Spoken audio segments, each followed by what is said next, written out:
today's training, we're going to discuss a very important topic.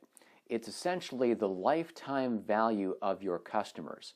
Now, most businesses want lifetime value, but the way that they're attracting customers tells customers they're about exactly the opposite. What am I talking about? It's relational versus transactional shoppers.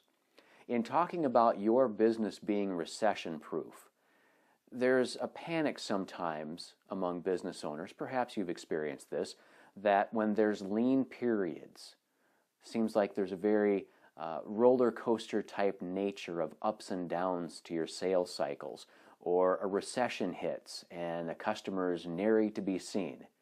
What do? Well, typically most businesses will start cutting prices. They'll have sales just to get somebody in the door. What that does over time, if you continue to have sales, is to train your customers to wait you out. Because they know, oh, they're doing a sale today, but next week they'll probably do another sale, and they'll cut prices again, so I'll just wait until then. And now you're training your customers to shop you only when you have a sale, and only to be loyal to you when you have the lowest price. We call those folks transactional shoppers. You know those transactional shoppers, we all do. Whether they're people who shop us or they're our friends who say, I'm waiting for the best deal, or I drove 50 miles and I saved $5 on this item. They're out there. They're all about getting the best deal so they can brag about getting the best deal, the lowest price. You don't want those shoppers.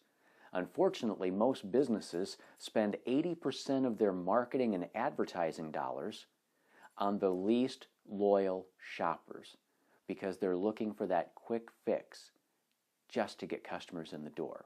What I'm telling you is you need to flip that. You need to be spending 80% of your marketing and advertising efforts and dollars on the most loyal shoppers. And those are your relational shoppers. They're not looking for the lowest price. They're looking for a fair price, and they're looking for value. And if you compete on value, you will win. Let's look at it this way. A few years ago, my wife and I were doing some shopping at Walmart, and while we were there, we encountered another married couple, some friends of ours.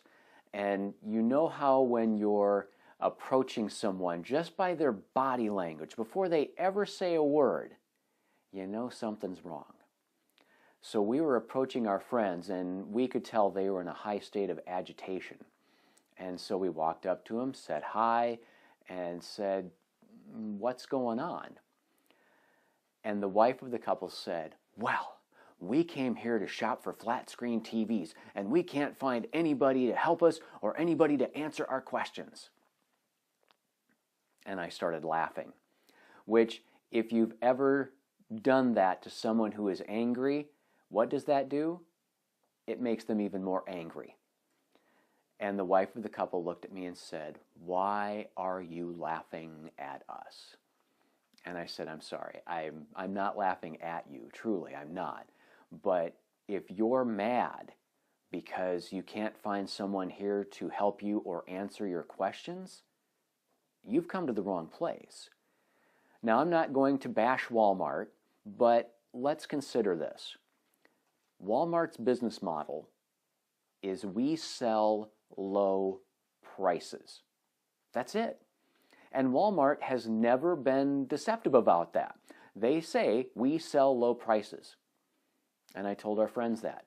I said, if you're looking for help or if you're looking to have your questions answered, you've come to the wrong place.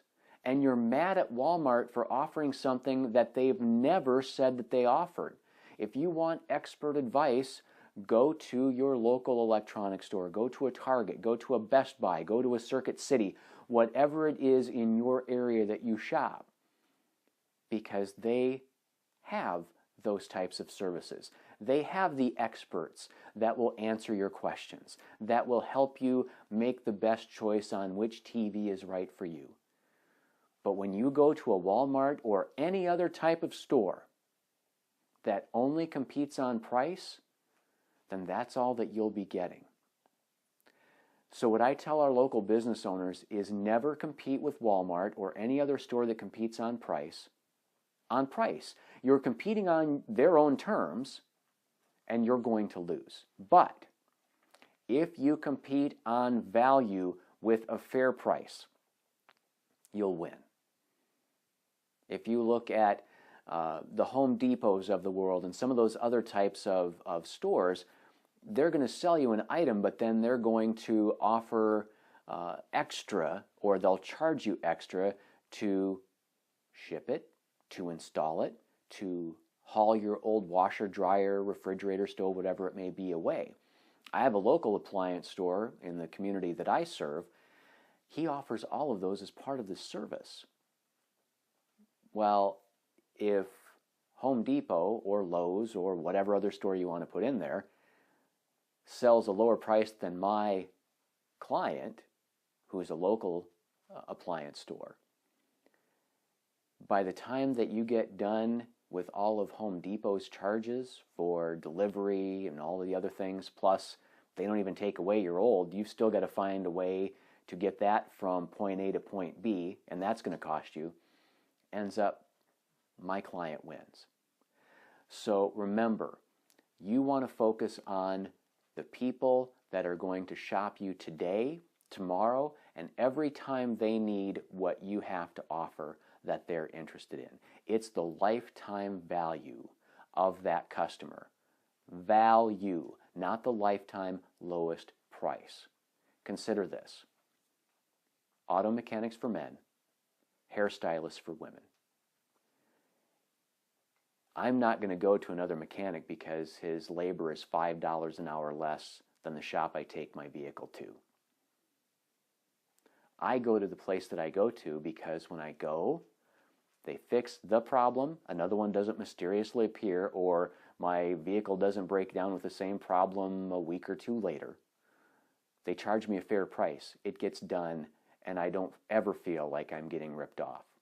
I can trust them, and I know that I'm going to get what I want out of that transaction.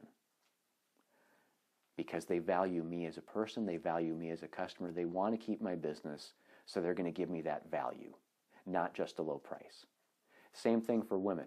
My wife would not change who she has style her hair for anything.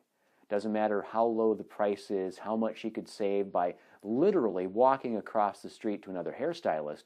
She loves how she looks every time she comes out of that salon. That is the value to her, because she knows every time that she comes out of her hairstylist salon, she's looking great, she's feeling good about herself, and she's going to get compliments on her hair.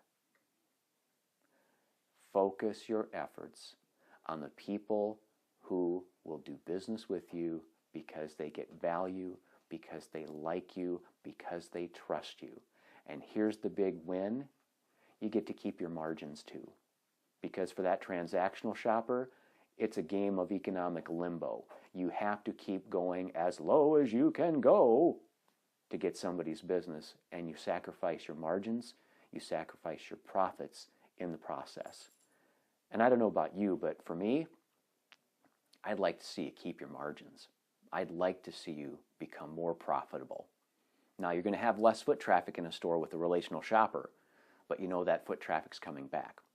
And you're going to have to do a lot less work to get the sale than with a transactional shopper who's just coming in because they want the low price. You'll see more foot traffic. You'll have to work harder for that transactional shopper.